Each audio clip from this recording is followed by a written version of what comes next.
ശ്രീ റഹീം, ഇവിടെ ഇപ്പോൾ ഈ പറളി സ്കൂളിൽ നിന്നുള്ള കാര്യം നമ്മൾ കണ്ടു. എന്ന് വെച്ചാൽ ആ കുട്ടിയുടെ കണ്ണിന് മാരകമായി പരിക്കേറ്റിട്ടുണ്ട്, 40% കാഴ്ച നഷ്ടമായിട്ടുണ്ട്. ഇന്നലെ താമരശ്ശേരിയിലെ കാര്യത്തിലേക്ക് പോവുകയാണെങ്കിൽ, ഇന്നലെ അവരുടെ ഒരു ഇൻസ്റ്റഗ്രാം ചാറ്റിന്റെ ഒരു വിവരങ്ങൾ പുറത്തു വന്നല്ലോ, സൗണ്ട് ക്ലിപ്പുകൾ അടക്കം പുറത്തു വന്നല്ലോ. അതിൽ ഈ ആക്രമിച്ച കുട്ടി പറയുന്നുണ്ട്, നീ അവന്റെ കണ്ണ് കണ്ടോ, കണ്ണ് ഞാൻ അടിച്ച് കലക്കിയിട്ടുണ്ട്, കൊല്ലുമെന്ന് പറഞ്ഞാൽ കൊന്നിരിക്കും, ഏകദേശം അവൻ തീർന്ന മട്ടാണ് എന്നൊരാൾ പറയുന്നു. മറ്റേയാൾ പറയുന്നു അതിപ്പോ ഒരു നമ്മൾ കൂട്ടമായി ആക്രമിച്ചുകൊണ്ട് കേസൊന്നും ഉണ്ടാവില്ല. അപ്പോൾ നമ്മളൊക്കെ പണ്ട്, ഇപ്പോൾ റഹീം അക്കാര്യം സൂചിപ്പിക്കുകയായിരുന്നു, നമ്മുടെ കാലത്തേക്ക് നമ്മൾ തിരിച്ചു പോകുമല്ലോ, പെട്ടെന്ന് റിലേറ്റ് ചെയ്യുമല്ലോ നമ്മൾ. ഇപ്പം നമ്മുടെ കാലത്തൊക്കെ സഹപാഠികളുമായി അടി ഉണ്ടാവാറുണ്ട്, തർക്കം ഉണ്ടാവാറൊക്കെ ഉണ്ട്. പക്ഷെ അത് അവൻ്റെ ജീവൻ എടുക്കുന്ന രീതിയിലോ അല്ലെങ്കിൽ അവൻ്റെ ശരീരത്തിൽ നിന്ന് ചോര പൊടിയുന്ന രീതിയിലോ ഒന്നും പോകാൻ നമുക്ക് ധൈര്യം ഉണ്ടാവില്ല. നമ്മുടെ ഉള്ളിൽ എവിടെയോ ഒരു സഹാനുകമ്പയോ ആ തരത്തിലുള്ള ഒരു അലിവോ ഒക്കെ ഉണ്ടായിരുന്നു. പക്ഷെ അത് പുതിയ തലമുറയ്ക്ക് അത് വല്ലാതെ ചോർന്നു പോകുന്നുണ്ട് എന്ന് തോന്നുന്നുണ്ടോ? അത് പുതിയൊരു തലമുറയുടെ പ്രശ്നമായി കാണണമോ?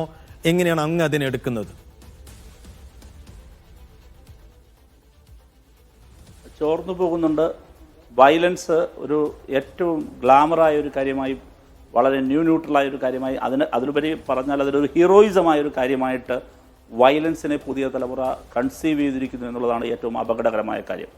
ഈ ഗാഡ്ജറ്റുകളിലേക്ക് കൂടുതൽ ആളുകൾ ഉടക്കാൻ തുടങ്ങിയത് നമുക്ക് എവർക്കും അറിയാവുന്നതുപോലെ കോവിഡിന് ശേഷമാണ്. അപ്പോൾ ഞാൻ സിനിമാ രംഗത്തുള്ള, ഞാൻ സിനിമയിലേക്ക് തന്നെ വരികയാണ്. സമീപകാലത്ത് ഇറങ്ങിയ സിനിമകൾ, ഇപ്പോൾ ഈ പറഞ്ഞ ചാറ്റ് ബോക്സിൽ നിങ്ങൾ പറഞ്ഞ കാര്യമില്ലേ, ആ ചാറ്റ് ബോക്സിൽ പറഞ്ഞല്ലോ, ഞാൻ അവൻ്റെ കണ്ണിടിച്ചു കലക്കി, കൊല്ലുമെന്ന് പറഞ്ഞാൽ കൊല്ലും.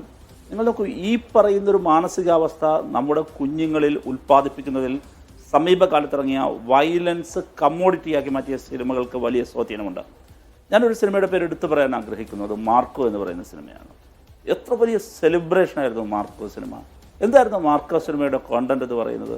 ആ മാർക്കോ സിനിമയുടെ ടൈറ്റിൽ എന്ന് പറയുന്നത് ഇന്ത്യയിൽ ഇതുവരെ ഇറങ്ങിയ ഏറ്റവും വയലൻസ് ഉള്ള സിനിമ. എന്തായിരുന്നു അതിന്മേലുള്ള മുഖ്യധാര മാധ്യമങ്ങൾ ഉൾപ്പെടെ നടത്തിയിട്ടുള്ള റിവ്യൂ, അന്വേഷണങ്ങൾ, എല്ലാറ്റിലും നടത്തിയ ചർച്ച എന്തായിരുന്നു? പ്രതീക്ഷിച്ചത്ര വയലൻസ് ഉണ്ടോ എന്നതാണ്. മാത്രമല്ല, ഇന്നലെ വേറൊരാൾ എന്നോട് പറയുകയായിരുന്നു, ആ സമയത്ത് ഇറങ്ങിയ മറ്റൊരു സിനിമ, അതിനുശേഷം മാർക്കോയ്ക്ക് ശേഷം ഇറങ്ങിയ വേറൊരു സിനിമയുടെ പരസ്യം, അതിൽ പറഞ്ഞത് ഇതിലും വയലൻസ് ഉണ്ടെന്നാണ്.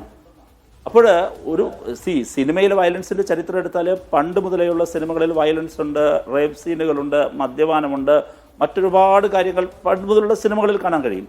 അത് ഇനിയും ഉണ്ടാകും. കാരണം മനുഷ്യനിലും സമൂഹത്തിലും അത്തരം പ്രവണതകൾ, വന്യത, ഇതെല്ലാം ഉള്ളിടത്തോളം കാലം മനുഷ്യരെ പ്രതിപാദിക്കുന്ന സിനിമകളിലും വയലൻസ് വരും, യാതൊരു സംശയവുമില്ല, ഇനിയും വരും. പക്ഷേ അത് മനുഷ്യനെ സ്വാധീനിച്ചിരുന്നില്ല. അത് ഇങ്ങനെ സ്വാധീനിക്കാനുള്ള കാരണമായി മാറിയത് ഇപ്പോൾ ഒരു പ്രത്യേകത ഉണ്ടായിരിക്കുന്നത്, വയലൻസ് ഒരു മാർക്കറ്റ് എലമെൻ്റായി, ഒരു കമ്മോഡിറ്റിയായി മാറി. വയലൻസ് തന്നെ ഒരു കമ്മോഡിറ്റിയായി മാറി. വയലൻസിനെ തന്നെ വിൽക്കുകയാണ്, സെൽ ഔട്ട് ചെയ്യുകയാണ്. വയലൻസ് ഉണ്ടെങ്കിലേ സിനിമ വിജയിക്കൂ എന്ന നിലയിലേക്ക് വരികയാണ്.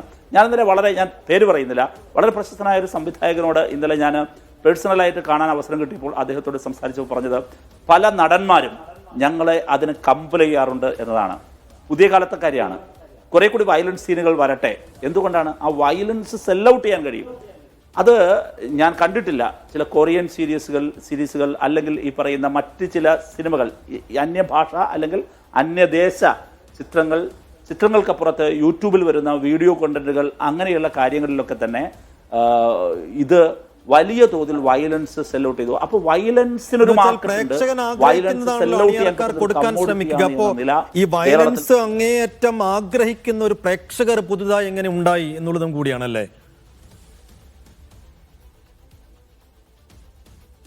തീർച്ചയായിട്ടും അതാണ്. ഇതെല്ലാം കണക്റ്റഡ് ആണ്. ഞാൻ ഇതിനോട് ചേർത്ത് വേറൊരു കാര്യം കൂടി ഞാൻ നിങ്ങളോട് പറയുകയാണ്. ഇപ്പോൾ എല്ലാ മാധ്യമങ്ങളും ഈ ചാനൽ ഈ ഇത്തരത്തിലുള്ള ലൈവത്തോണോ ക്യാമ്പയിനോ എടുക്കുകയാണ്. ഒരു കാര്യം ശ്രദ്ധിച്ചിട്ടുണ്ടോ? എല്ലാ മലയാളത്തിലെ മുഴുവൻ ചാനലുകളെയും, ഞാൻ മീഡിയ വൺ അങ്ങനെ ഒരു സെഗ്മെന്റ് ഉണ്ടോ എന്നറിയില്ല, ക്രൈം ന്യൂസ് കൊടുക്കുന്നപ്പോഴാണ്. എല്ലാവരുടെയും ക്രൈം ന്യൂസിൻ്റെയും ഷെഡ്യൂൾ ടൈം എന്ന് പറയുന്നത് രാത്രിയിലാണ്. അതെന്തുകൊണ്ടാണത്? നിങ്ങളുടെ മാർക്കറ്റിംഗ് സ്റ്റഡിയിൽ തന്നെ ജനം അങ്ങനെയൊന്ന് കേൾക്കാൻ, നിങ്ങൾ അതിൽ നിന്നാണ് ഉറക്കത്തിലേക്ക് പോകുന്നത്. നിങ്ങൾ ആലോചിച്ചു, സുഖകരമായ സ്വപ്നങ്ങൾ തേടി പോകേണ്ട ആളുകൾ ശാന്തമായ ഉറക്കത്തിലേക്ക് പോകേണ്ട ഒരു കുടുംബം രാത്രിയിൽ ഭക്ഷണമേശയിലിരുന്ന് അവസാനമായി കാണുന്നത് ക്രൈം വാർത്തകളാണ്, ഞെട്ടിപ്പിക്കുന്ന വാർത്തകളാണ്. അപ്പോൾ ഇതെല്ലാം എന്താണ്?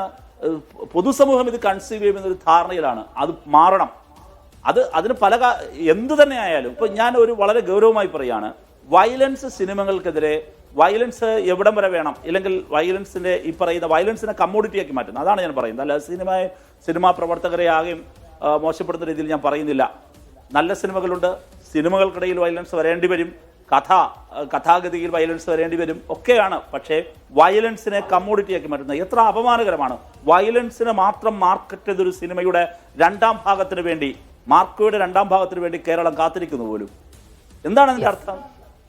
അപ്പോൾ അതൊക്കെ അത് വലിയ ബോക്സ് ഓഫീസ് ഹിറ്റായെന്നാണ് ഞാനിതിൻ്റെ സംവിധായകരോട് അല്ലെങ്കിൽ അതിൻ്റെ നിർമ്മാതാക്കളോട് ഞാൻ ചോദിക്കുകയാണ്. അതുകൊണ്ട് നിങ്ങളുണ്ടാക്കിയ പണത്തിൽ രക്തത്തിൻ്റെ പണമല്ലേ?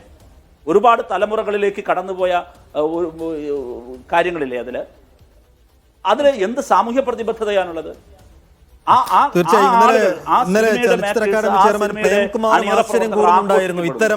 ഇത്തരം സിനിമകൾക്കൊക്കെ എങ്ങനെയാണ് സെൻസറിങ് അനുമതി കിട്ടുന്നത് എന്ന് ഈ പ്രേംകുമാർ തന്നെ ആശ്ചര്യം കൂറുന്നതും കണ്ടു. PC വിഷ്ണു തീർച്ചയായിട്ടും റഹീം പറഞ്ഞതിനോട് ചേർത്തുകൊണ്ട് മറ്റൊരു കാര്യം കൂടെ ഞാനൊന്ന് പറയട്ടെ. കാരണം നമുക്കും അറിയാം ഈ ഒരു 10 മണി 10:30 സമയത്താണ് ഏറ്റവും കൂടുതൽ റേറ്റിംഗ് കിട്ടുന്നത്, ആളുകൾ ക്രൈം കാണാനിരിക്കുന്നത്. പക്ഷെ മീഡിയ വൺ അതൊരു ക്രൈം പരിപാടി നൽകുന്നില്ല എന്നുള്ളതാണ്. മാത്രമല്ല എനിക്ക് അതിൽ തോന്നുന്നത് ഒരു ഡേയിലെ മുഴുവൻ ക്രൈം വാർത്തകളും സമ്മപ്പ് ചെയ്തുകൊണ്ട് ഒരു നൈറ്റിലേക്ക് പോവാം. ഓക്കെ.